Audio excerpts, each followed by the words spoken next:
I thought this episode was a great start to a new series that I'm looking forward to reviewing with my son James. Very cool stuff, very good animation, very excited.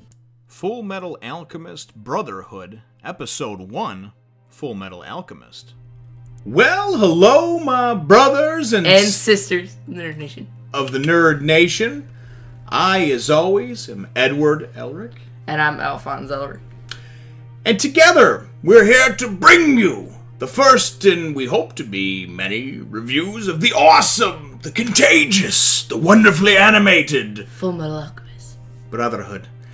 And actually, first, I think before we get into things, and actually, I'm Jim, obviously, for those of you that don't know that maybe just randomly clicked on this because it showed up in your feed box or whatever over to the right there, you know, the you should watch type of thing. And this is my son James. Of course, you remember me. And really, as far as for the Fullmetal Alchemist, I just wanted to give a quick backdrop on us. We decided to do this as a family. We've all gotten together, obviously with my wife and my two other sons. We watch One Piece together. We've also been watching Attack on Titan, the Toonami English dub. And I have the Funimation app now that you can run through, you know, Xbox and stuff like that. So as opposed to watching Netflix every night, you've gotten into a few series on your own. Mm-hmm.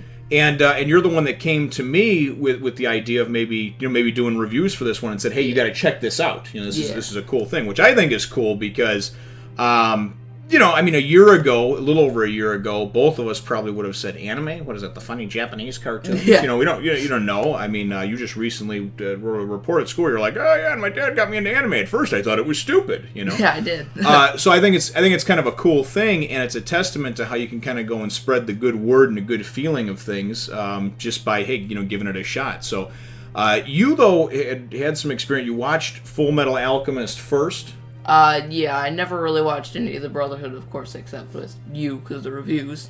Yeah, well, and we're here to review the first episode, and right off the bat, I gotta say that, for me anyway, initially, I like the animation. I like the animation, I like the use of the colors and everything like that. Sometimes you can tell it's a real bright, vibrant, you know, almost like a circus-like atmosphere that looks a little bit campy and kid-like. This is not that. It's bright and vibrant, but I think it's realistic, too, you know. It doesn't have that dark and gritty feel either, though, where it feels like, God, it's the end of the world, I want to go hang myself, you know.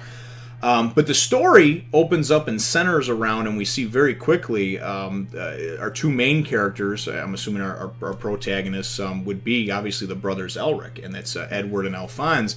And Edward, we can tell we know very little about either one of them, but Edward has a full metal right arm, it looks like. Yeah, nice metal arm. And it looks like Alphonse, it's looking like they said his soul is bonded to, he doesn't have his body, his soul is bonded to this like suit of armor. And he's the younger brother of Edward, and that's kind of a funny point of contention throughout the whole, I don't know if it's the whole series, but maybe at least this whole episode, was that the younger brother is in the big, you know, bulking suit of armor, so everybody assumes he's the older one, and the other one has, like, the Napoleon complex, you know, where he's like, oh, I'm not short, I'm not little, you know? Yeah, he's always getting angry at everybody. Don't call me short. Yeah, yeah. And initially, I thought it was kind of neat. It gives you that, you know, kind of dangles the carrot, you know, out there for you. Like, okay, so the big overarching plot for them, at least right now, is they mentioned a few times in the show they want to get the body back for Alphonse, and I'm assuming restore maybe Edward's arm or whatever. And we kind of see briefly through a flashback that some sort of alchemy that they did caused this to begin with.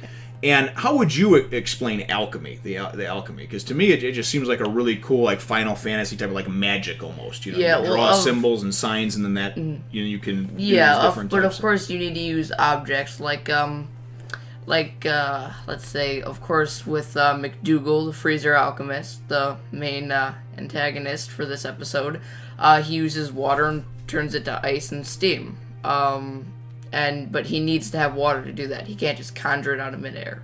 So that's what they're talking about equivalent exchange. You need something for something else to make something else work. So Well, that's cool, obviously, because you could and we see already in this episode you can use your sweat, you could use your blood when he actually goes and uses a wound on himself and goes and fires at Edward, turns it into a projectile and fires it at him, right? Freezes it. Yeah. And then I also thought it was kind of cool too when they talked about that 70% of the human body is made up of water, which is true. Which is of course true. Yeah, but water expands when it's heated. It becomes steam and it expands. And I thought that was kind of cool to have this guy initially introduced as this power where he can literally just go and take the water in your body and basically just cook your ass and make you pop. It must be nice when you're sweating when you're running or something, because you could just turn it to ice and you'll be fine. Or you could just steam it right off. Have sweat running down you, because that's worse in the summertime, where you're in gym class. Everybody knows what I'm talking about. You're in gym class and they're like, run 5 more laps, and you're like, fuck no, I don't even want to be outside. And you're running and it's 95 and it's humid. You can just hear those cicadas in the background. Because it's just that hot day. And even the cicadas are going, fuck, it's hot. Oh, yeah. And you're running around, you're getting all sweaty, your nuts all sweaty, everything is all sweaty, And boy, I would just love to just be able to get that off. You know what I mean? Because that really is, that's the worst, And especially too, it always happens to be in your PE class, like the school's hottest chick happens to be in your PE class, you know? And you're like, really, you got to see me dripping? Oh my God, you look like a whore in church. Anyway, excuse my language. But anyway, we're getting a little bit off topic with that. But I thought it was a cool power, and that leads to the antagonist that was introduced, or at least we think he's the antagonist. This McDougal, he seems to specialize in ice alchemy, ice and water-based type things. And then he even goes and talks to this other dude that looks like he's in jail that is Crimson. So I'm assuming that probably has to do with heat, fire, and stuff like that, and is trying to get him to kind of join his cause. This guy, though, the reason I say we think he's the antagonist is because during the course of the episode, he keeps trying to appeal to Edward, and say, "Don't you understand? Don't you?" So it almost reminds me of one of those revolutionary types. Technically you're going against the government and the body of whatever it's, but they're wrong, and this person is actually right and for good, And we're introduced to a couple other cool characters too. What was the other guy's name? The big strong guy? Alex Louis Armstrong, or the I don't know, something strong alchemist. and that guy does things that are all strength, stone based. Basically stone. Okay, stone type of stuff.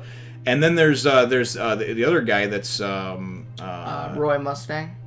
Is that the Fuhrer, or is that the guy that did the fire? The fire, yeah, that guy's cool. That guy, he's like a captain or something like that. Right? He's a captain, a general, something like that. And then we wind up seeing towards the end of the episode the what's Fuhrer his name? Bradley. Yeah, the Fuhrer Bradley. We wind up seeing him. This guy, you can tell, is just a beast. That he's just a badass, because the ice guy McDougal tries to go and do one of his moves and run right through him, and he just and just drops his ass, and the dude's like, "What? What happened?" It's one of those type of things. Yeah, the ice guy thinks he's gonna be nice, all cool, and make a blood sword or something. Then he goes towards, and you don't even see it. Fuhrer Bradley just cuts him into little pieces. Yeah, it's one of those things where it's it happens so quickly you don't even need to show it to you. It's your eyes ain't quick enough to perceive this man's awesome. That's what that's really what it is, You can't see that awesome. All in all, though, I thought it was pretty cool. We wound up finding out just getting kind of a glimpse, dangling the carrot, as I like to call it, about their past, about the Elric brothers, and I'm certainly looking forward to seeing more and kind of what their whole reasonings are, what happened to begin with to cause Alphonse to have his soul bonded to armor and lose his body, and of course Edward to lose his arm and stuff, and then certainly too to find out more about the the series itself. At the end of it, though, there was there some creepy looking woman in a castle or something like that. It looked like some creepy lady. I do remember, though, at the beginning of the episode, Edward and Alphonse said they're going to travel to Lior, and I heard that lady mention something about Lior, so I can only assume. I didn't even pick that up, so it's nice to get the perspective on both sides. All in all, though, I think it's going to be a really fun series. I was pretty impressed with the first episode, and I guess, to kind of wrap things up, that sort of leads into my episode question. And the episode question that I have for you, brothers and sisters, is, do you think that McDougal, is that what his name is? McDougal? Yeah, We were talking about this beforehand. You wanted to... yeah, is he a really protagonist or an antagonist? Because, yeah. As you put it, and it's fine to put it this way, it's in layman's terms, is he good or is he bad? You know what I mean? Or are you kind of undecided about him? What are your thoughts on McDougal?